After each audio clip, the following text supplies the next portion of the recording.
The price of a new life. Diwa Kamaliga was 33 and comfortably adrift. His senior developer job for a local fintech company paid well enough for a condo in Eastwood.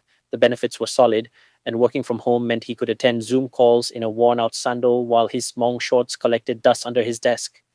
Life was puede na. It was okay. But sometimes in the quiet between coding sessions, he felt a hollow ache for something more. Then his boss, Mr. Antonio, dropped a golden opportunity in his lap. Division head for a new innovation hub they were opening in his home province, Sariaya, Quezon.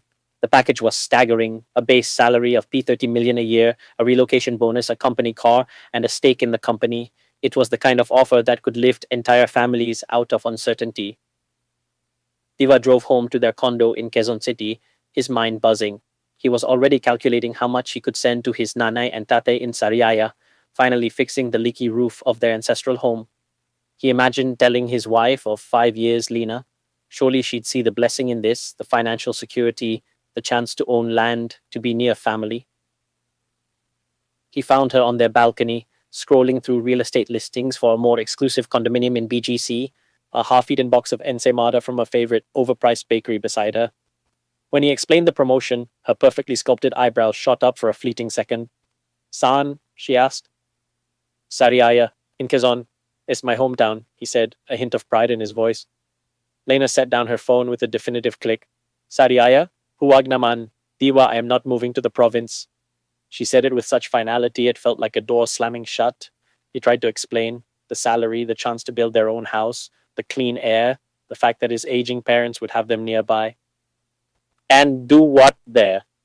Attend fiestas and listen to gossip at the Sari Sari store. She picked up her phone again, her voice dripping with disdain. My life is here, my friends, my spin class at the club, my weekends at the Poblacion bars. Everything I've worked for is in this city. Diva understood perfectly. When Lena said everything I've worked for, she meant the curated Instagram life, the designer bags that cost more than a tricycle, the social climbing. She did not mean them, or the possibility of building a life with deeper roots than the ones they had in the concrete of the city.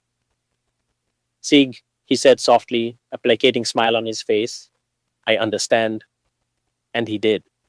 So that night, while Lena slept, he messaged Mr. Antonio and accepted the job. He became a ghost in his own home. He discreetly opened a separate account for his relocation bonus. He spent his lunch breaks looking at properties in Sariaya on his phone, his heart swelling at the sight of lots with coconut trees and views of Mount Banahal. He found a beautiful, modern Baha'i Kubo-style home for rent, the cost a fraction of their condo's mortgage. Lena thought he had dropped the subject. He let her think that.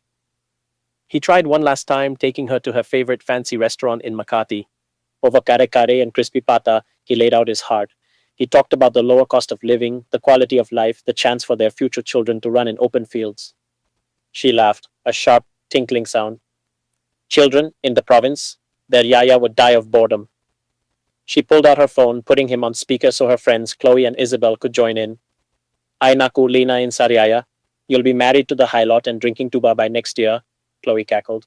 Deva chewed his crispy pata and muttered under his breath, Okay lang, may 30 million naman ako. No one heard him. 3 weeks after accepting the job Lena didn't know existed, Deva made tapsilog for breakfast on a Sunday. The movers were coming Monday at 7 a.m. Lena, I have to tell you something, he said, his voice calm. I accepted the job in Sariaya. The movers are coming tomorrow morning. Her jaw dropped. No? You can't make a decision like that without me. I tried many times. You shut me down every single time. Because it's a stupid idea. What's stupid is staying here, drowning in debt for this condo and your designer bags, while we throw away a P30 million salary. The number hit her like a physical blow. 30 million? You never said it was that much. I did, Lena, multiple times. You just weren't listening. She stood up so fast her chair scraped the floor. If you leave, we're done. Tapos na tayo. If you walk out that door, this marriage is over. No, Lena, you're choosing your city life over our future. I'm just finally accepting your choice. She grabbed her Louis Vuitton Neverfull and slammed the door so hard a framed print of a jeepney fell off the wall. Diva took a deep breath and started packing his things. The next morning, the movers came. In the empty, echoing condo, Diva found one of Lena's expensive pearl earrings under the sofa. He left it on the kitchen counter, a tiny, lonely artifact of their old life. He turned in his keys and began the drive south. 4 hours later, he was home. The air smelled of rain and earth. Sariaya's town plaza was alive with activity, tricycles puttering by, the scent of bibinka from a roadside stall, neighbors chatting on their verandas. His rented home was surrounded by greenery. The movers unloaded his boxes in under 2 hours.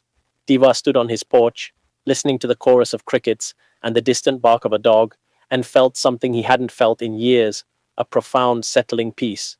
Months later, the messages started. Isabel. Uy, Diva, musta na? Lina's not doing well. Delete. Chloe. She misses you, you know. Call her. Delete and block. Then a text from Lena's mother, Tita Rose. Diva, anak, Lena is saying you abandoned her for a farm. Is this true? Diva responded with patience and facts. Tita Rose replied the next day, Nakosap ko na si Lena. Aminado naman siyang sinabi mo sa kanya. Tama ang desisyon mo, anak. Hindi ka naging prioridad ng anak ko. Then, Lena herself emailed after seeing his Facebook post about the successful launch of the Sariaya hub. I didn't realize it was this big. I'm ready. I can move to Sariaya. I'll even learn to make buko pie if I have to. Diwa stared at the message, a sad smile on his face, before responding. I told you everything, Lena. You chose not to hear me. I'm glad you're reflecting, but I found a peace here I never knew in the city. I don't think coming back is the right path for either of us. Lena's lawyer sent a letter demanding P15 million for financial concealment and emotional distress. Diva's lawyer, Ati, Sylvia, a sharp woman from Lucena, just chuckled. This will be over before the next fiesta, she said.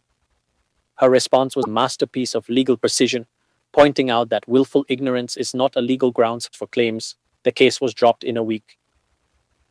1 year later, Diva was building his dream house on a piece of land his father had given him. He had a pickup truck for drives to the beach and a playful ass